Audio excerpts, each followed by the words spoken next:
In 2019, the Monkees' Mike Nesmith and Mickey Dolenz are asked about stories they made up to mess with the media. Mike explains the invention his mother created that evolved into a multi-million-dollar corporation. Mickey discusses his time as a member of the infamous Hollywood Vampires. They go on to give an emotional reaction to Peter Tork's death. When we sat down, he said, well, what would you like to talk about? I said, well, I'm happy to talk about anything you want to talk about, but I'm going to lie the whole time. He said, so the Monkees very popular. How many records did you guys sell? I went, ooh. I said 35 million. It's bigger than the Rolling Stones and the Beatles combined in 1962. He said, really? How many? I said 35 million. And I thought, I wonder how far this is going to make it in the media stream. Well, it turns out it's made it all the way to now, you know. I did something similar on a radio show in Los Angeles in the early days when I was asked about who had auditioned for the Monkees. Oh, I love this story. And I was like, well, Stephen Stills, which is true. That's plausible. Stephen Stills did? He was. No, I know he did. Stephen Stills did. Paul Williams, the famous singer-songwriter. And then I just straight-faced, I said, and Charlie Manson. Yes! He was around town at the time. He was singing and playing with, you know, the Beach Boys. With Dennis Wilson. Yeah. I said, Charlie Manson. Yes! Straight face to this day. It's One of still the in first there. questions I ever get asked. She was very bright. She was a secretary. She was an excellent typist, but she was learned to type on those old hammer guys, you know, pow, pow, pow, pow, pow. And so she would make mistakes a lot. She was a commercial artist by night, making a little extra money. And she thought, well, you paint out mistakes on a graphics design, paint it out on the paper. She turned it from this little thing in her garage, and me and my friends filling the bottles, to a multi-million-dollar international corporation. It was actually started out as a softball team. Alice Cooper and I, we lived next door to each other. Then we'd go and drink. Right. But that's it. We would just play the softball game. Drink and suck win or blood lose. from the unsuspecting. Hey, you know, high fives and let's go to the Rainbow. And there was this little club over the Rainbow, and we would go and have like you do after a game, everybody does that. But like I say, it started out as this So it's Saturday sandlot softball. So- Started as a sporting club and became a drinking club. right. And immediately stopped being a sporting club. You know, we can do this all the time. Within about 30 seconds. Because we were brothers, we are. We're as close as you could possibly get to being siblings. Here's my 2 cents. I never liked Peter, and he never liked me. So we had an uneasy truce between the two of us. He was, as near as I can tell, among his peers, he was very well liked. I know Mickey liked him. But we barely had a civil word to say to each other. Hey, Pete, hey, Nez, and that was it. But I was sitting there when my assistant Melody got the call. Peter died. And I'm going to do it now. And I broke into tears. So did you. What are you going to do? What are you going to do?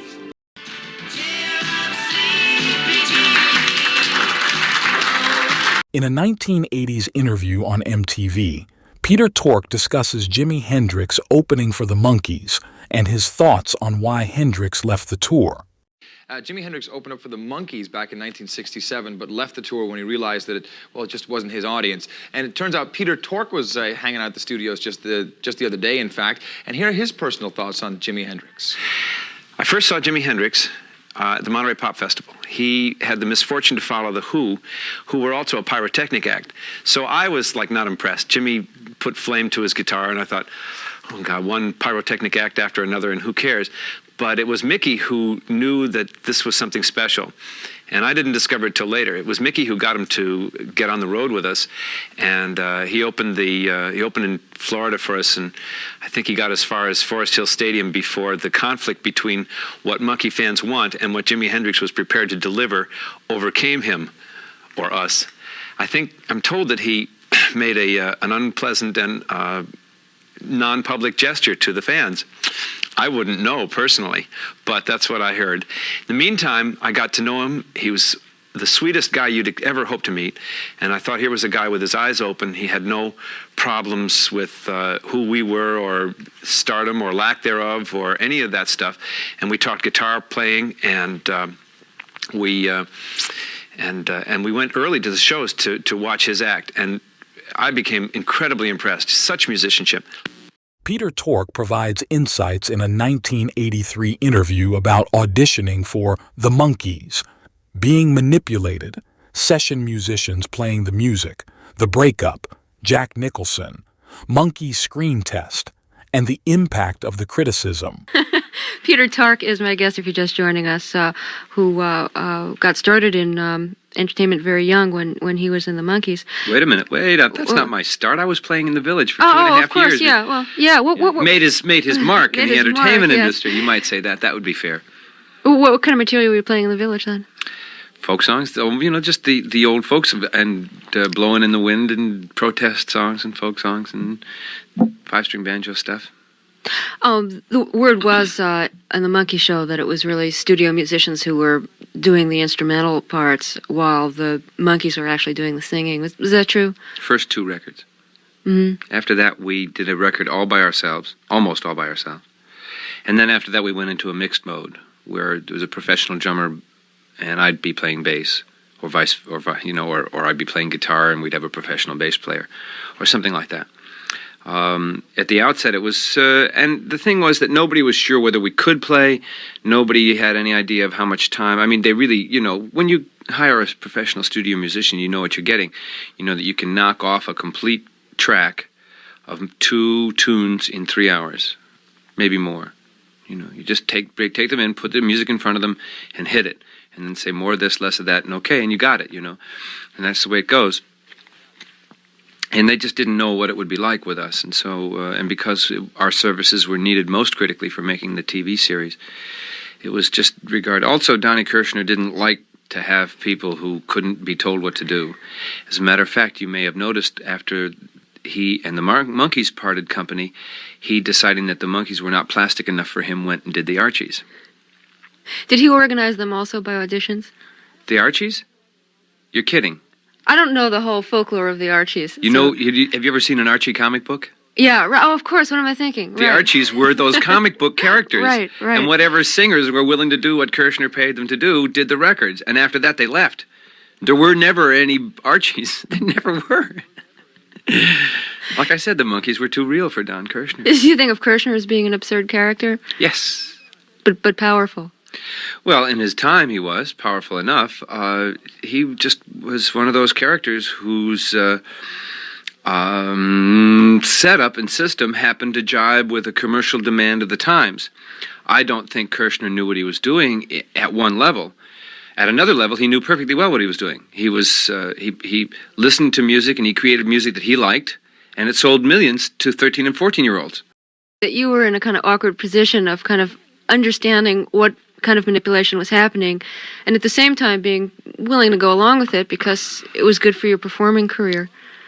Well, I don't know whether it was good for my performing career. The reason I went along with it is because I never took any initiative of anything on my own account.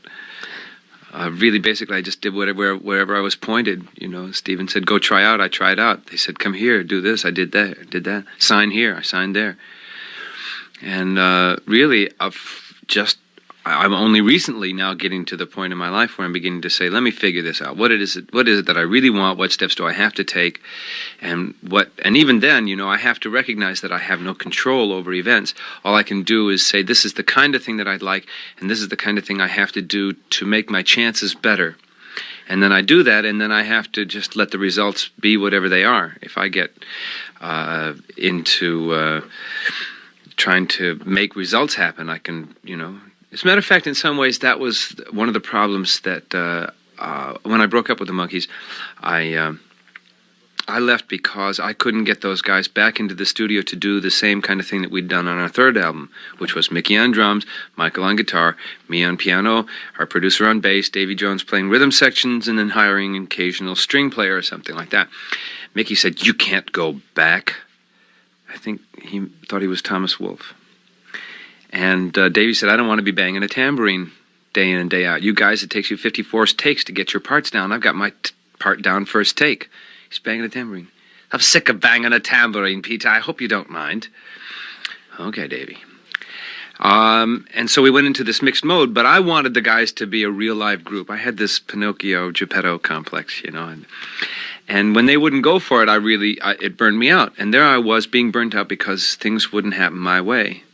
And it was a case of His Majesty the Baby trying to, have his own way. If I had had the good sense God gave me, I might have noticed that I was having my own personal way. That is, in the sense that what I wanted for myself was happening. I could be in the studio playing bass or guitar or piano on every single cut the Monkees did from then on if I wanted to. But that wasn't enough for me. I wanted things for other people to do other ways. I wanted to produce and direct and write the script for the whole shebang. Why did you want everyone to be playing? Because it was more honest? Or was there a different reason? I thought it was more honest. I thought it was a bigger deal. I wanted a real live group. I thought that this was the way things were done. I was a victim of the same illusions that other people were criticizing us for shattering in their lives. In other words, you don't just do this all by yourselves. You're not an organic group. You don't this, you don't that. And how could you? And you've broken my heart. As if we'd broken their heart, as if it wasn't the shattering of false illusions. If you hang on to false illusions, of course your heart's going to get broken. So you tried to organize the band to maybe rebel against the producers. Well, we did organize the band, and we did get rebel against Don Kirshner, but it was Mike and me wanting to, for reasons of our own, and Mickey and Davey going along. And then we did the thing, and then everybody said, well, that's enough of that, thanks very much.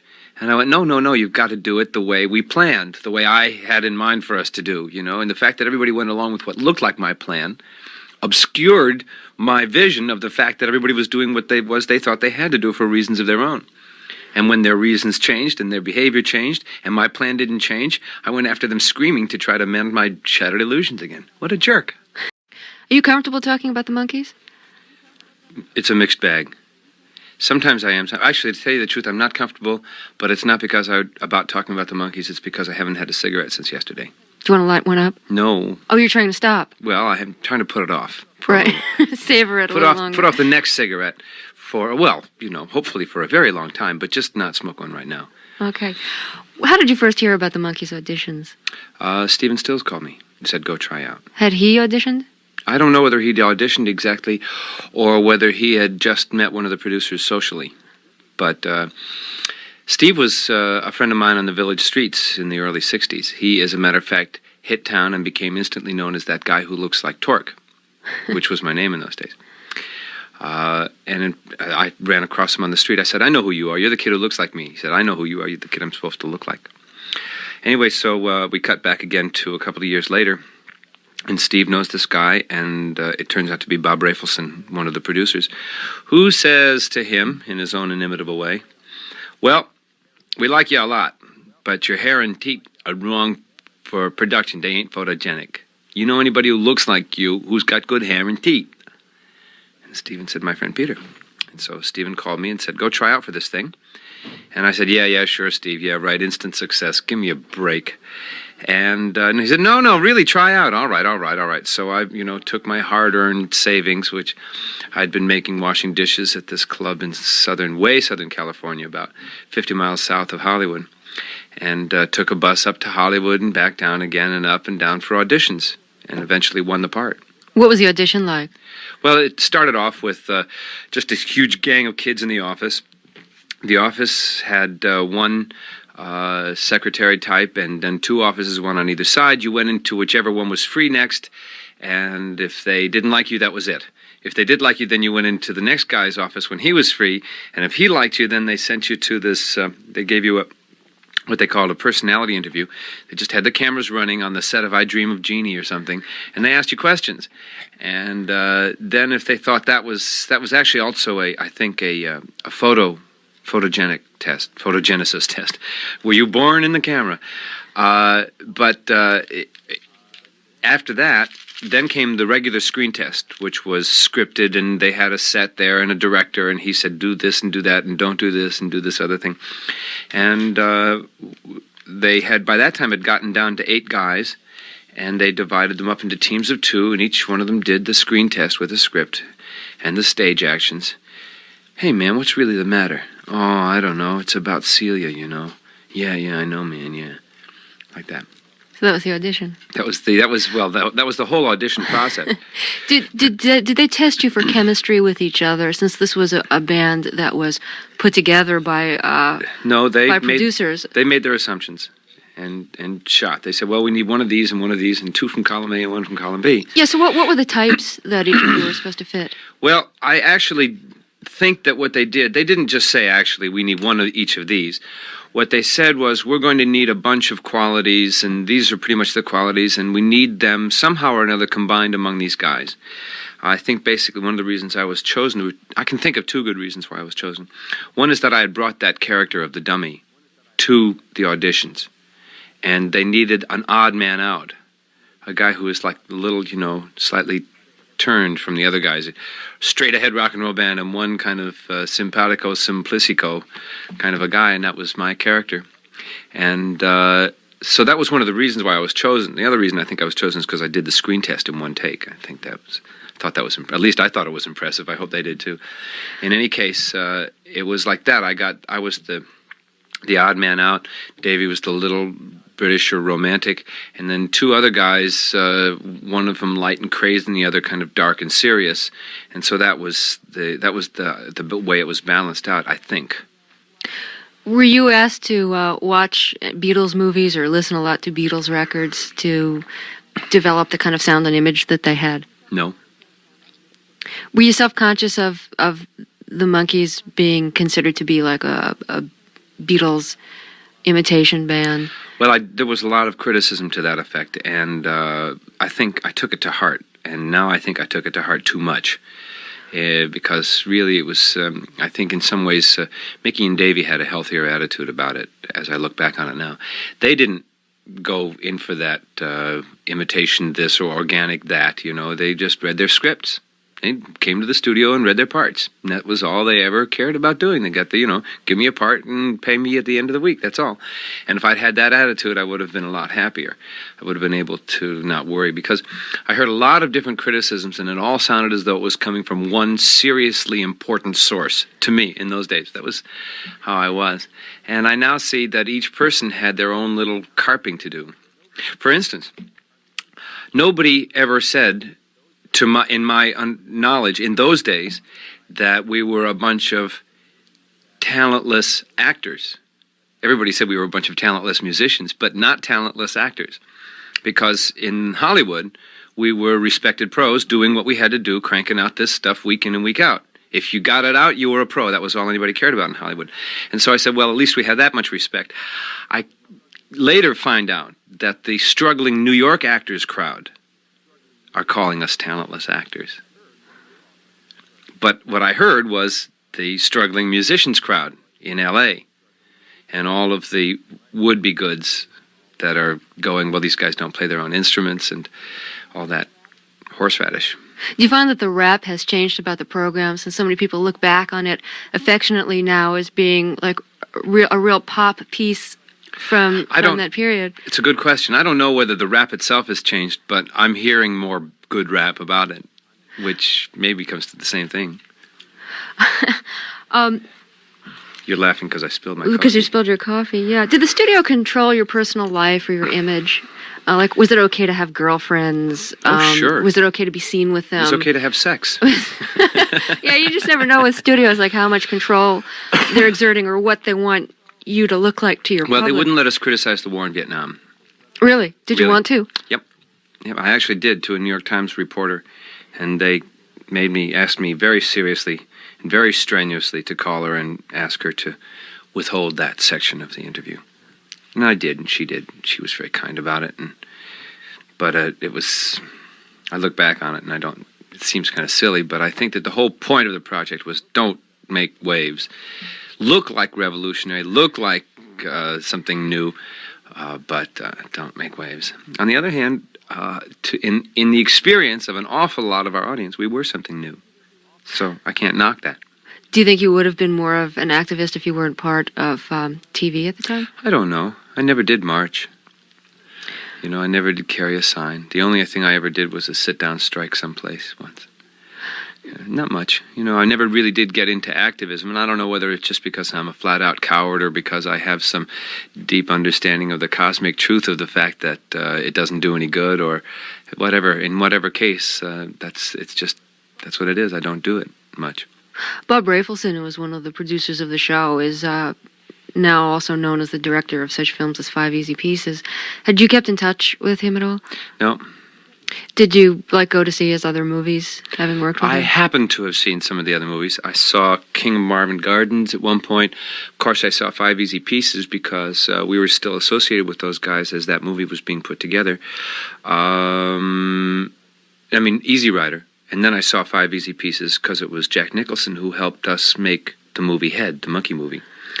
And I think Jack is super. And of course, one of the things is that I have a feeling about Jack because I see the crazy guy that he portrays on screen, and I see him in life, and he's still got that something, out of bounds is still there, and still in his actual character, he is one of the great open-minded, open-hearted sweeties that I know.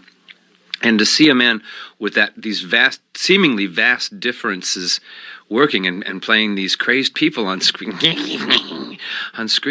and still, the reason that he is as big a star as he is because he does have the capacity to be abstract about his own work, and you should have seen what it was like working with him. He's a great technician, which is one of the great attributes. You can't be a crazy maniac like that and not be a good technician if you want to have a career, because you'll just go out of bounds without any kind of really good viewing.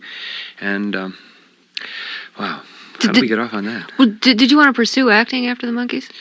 I didn't care what I did. I'm an entertainer. If I act or play music, or like I'm doing tonight at Godfrey Daniel in Bethlehem, if I do that, or I have a rock band now. It's called the Peter Tork Project, and we'll probably be swinging through here, and we play thumping rock and roll. We just really beat the bejesus out of things and really stomp. And we have a hard time getting people to believe it, because I do my acoustic act, and it depends almost entirely on rapport. And I don't rock out too much, because how much rock and roll can you do on an acoustic guitar or a piano? But I do, so it's a kind of a quietish show. It's a nice, mild show. Take a look at this fascinating footage from the 1965 Monkees audition process and the screen test between them and the other actors, which eventually led to Davy Jones, Mike Nesmith, Peter Tork, and Mickey Dolenz landing the roles as the Monkees. Based on these auditions, could you have imagined that this would have evolved into something that people would still be interested in more than 50 years later? In boots, I'm 5'3". Yeah, no, I don't have trouble adjusting. I kind of like tall girls, yeah. It's kind of groovy, but... Well, no, I didn't ask you that, David. Yeah. I asked you whether or not they like you. Mike, let me ask you something. Do you think you can play another part? A part of another guy? What is that? What do you want me to be? Strong and silent? Yeah, be strong and silent. Hey, well, now be a girl. Mike, they're the same thing. Well, that's your hang-up, man. Not mine. I know where it's at. Were you ever a strong and silent girl before? Have you ever had such... You haven't got any hair on your face. No, there's a funny bit. I went into hospital, had my appendix out, you see, and I go into the hospital, and she says, okay, shaving time. All right, David. I said, I don't... Get the story. Hey, haven't you got any clean thoughts? You look like such a clean kid. I am a clean kid. They may put my hair over my ears and all this shit. I'm really a clean-cut kid, Yeah. And they made me do this. Take off the hat. We don't want to see what the hair looks like. Hey, let me see you do the song and dance you do. Song and dance I do? Cartwheel something. Do something, quick. A song and... You must be joking. No, I'm not. What do you want me to do? Sing? Dance one of your little quick things. Hey, Davey, you want to know something? Honestly, hold it for a second. What? I really think you should have been a jockey.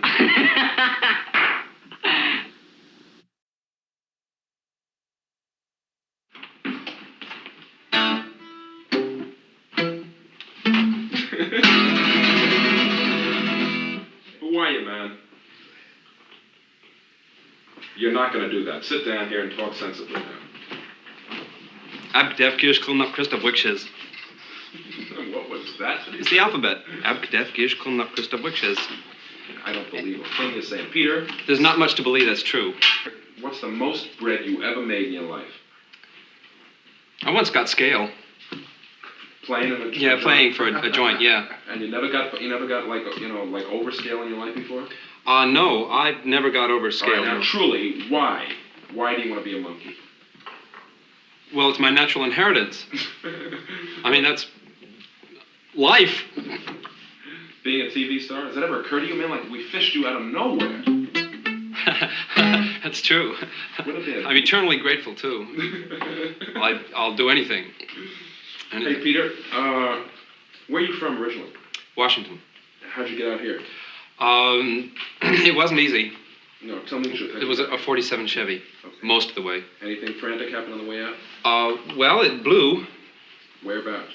just outside of Las Vegas. It took all of Las Vegas with it. You may have heard about it. It was the major catastrophe of the century. Something the matter with your mouth. Yeah, isn't that interesting? It cost me $500 for the nose. Do guys look at you and say, hey, what are you doing with the long hair and all that? No, but they often say, hey,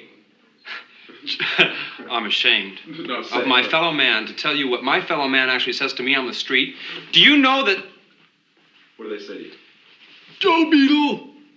They say, Joe Beetle! Just because I... Do they realize that since history, our founding fathers wore their hair long, Columbus wore his hair long, and... Did chicks take it? I love it.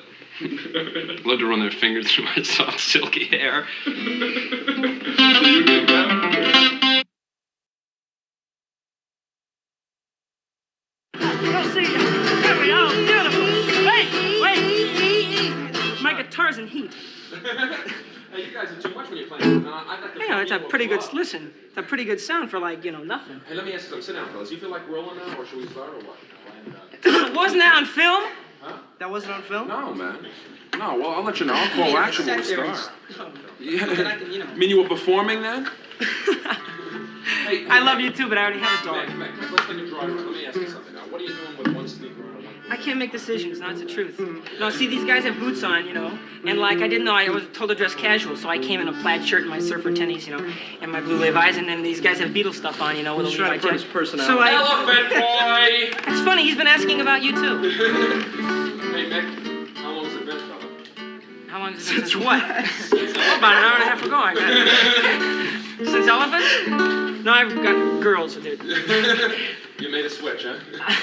I'd rather fight than switch. Hey, Mick.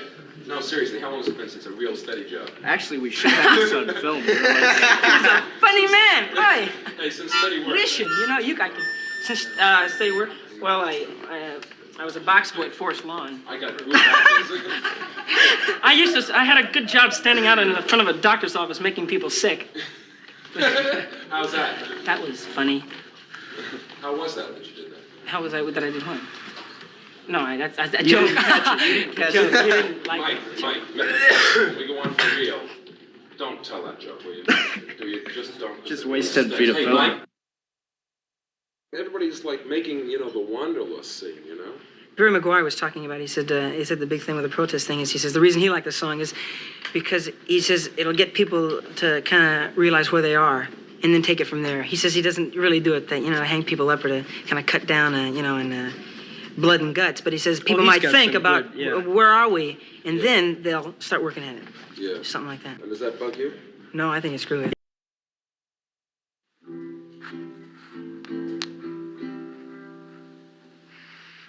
The surf's starting to rise.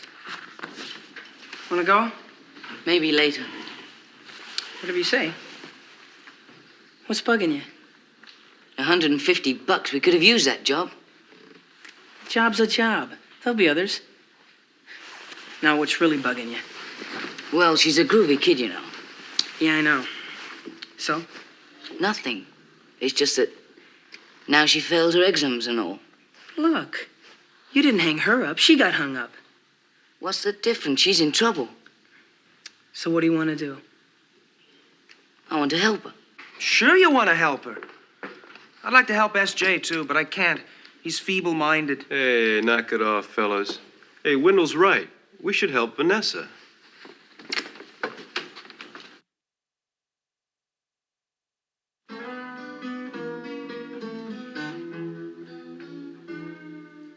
Hey, Surf's starting to rise. Hey, you want to go? Maybe later. Whatever you say. What's bugging you? $150. We could have used that job. Hey, a job is a job. There'll be others. Now, what's really bugging you? Well, she's a groovy kid, you know? Yeah, I know. So? Nothing. But just that now she blows her exams and all. Well, look, it's not your problem. She got herself hung up. What's the difference? She's in trouble. So what do you want to do? I want to help her. Sure you want to help her. I want to help SJ, but I can't. He's feeble-minded. Knock it off. Wendell's right. We should help Vanessa.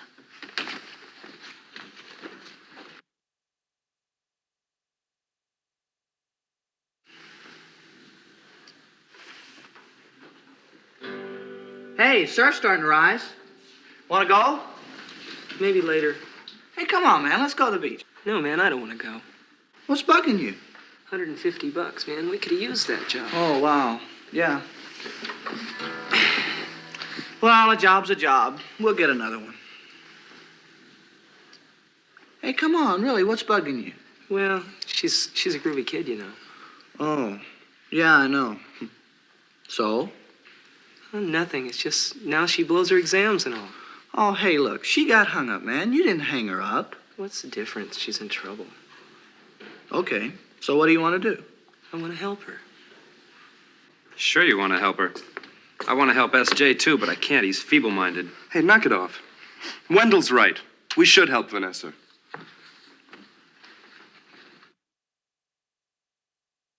Round my back door someday.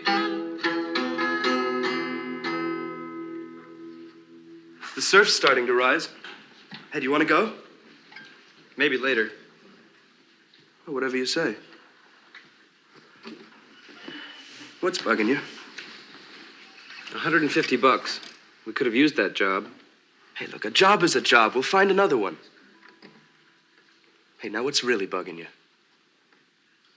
Well, she's a groovy kid, you know. Yeah, I know.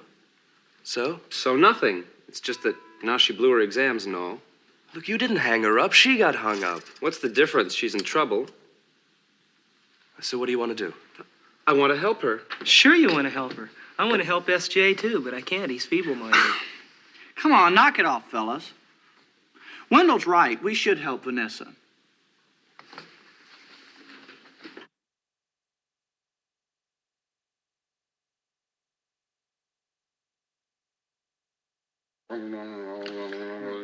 Howdy doody time. Lawrence wrote 1,000 violins and a kazoo. Oh, violin. Songs for hit Soupy sales. Pull it. Our album. That's embarrassing. We only sold 2 of them all last year. And I bought one of them. I can't understand it. What do the Beatles have that we don't have? $13 million.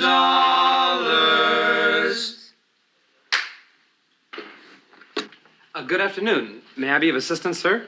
Yes, I want to buy something for my 15-year-old niece. I guess she'd go for one of these headache records. Yes, don't these teenagers have atrocious taste? Pardon me, sir, if you don't mind, sir. I couldn't help overhearing, sir. I happen to be one of your typical teenagers, sir. Maybe I can be of some assistance, sir. Yes, I'm looking for an appropriate gift for a teenage girl. How about a teenage boy? Sir, may I recommend this record by the Monkees? I guarantee a migraine. The Monkees? Mm-hmm. I never heard of the Monkees. You never heard of the Monkees? You never heard of the Monkees? You never heard of the Monkees? He never heard of the Monkees. What do the Monkees sound like?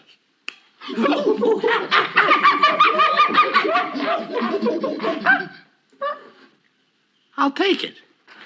He took it? He took it?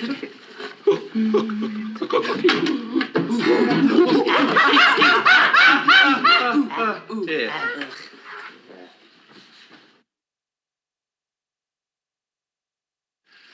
Ernest, important. Ernest Tubb. Happy in Hawaii. Happy in Hawaii. What is it? Hey, look. Unhappy. Our album. It's embarrassing. We sold only 2 albums last year. Yeah, and to think I bought one of them. What is it that the Beatles have that we don't have? $13 million.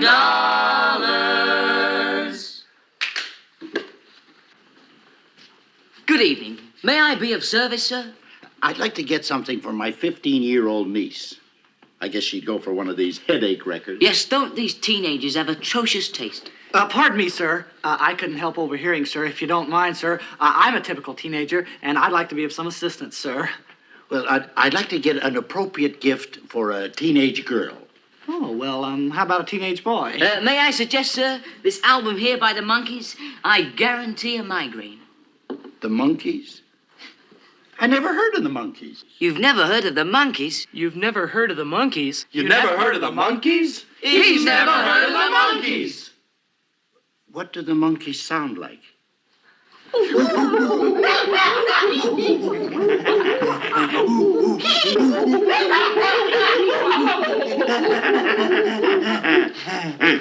I'll take it.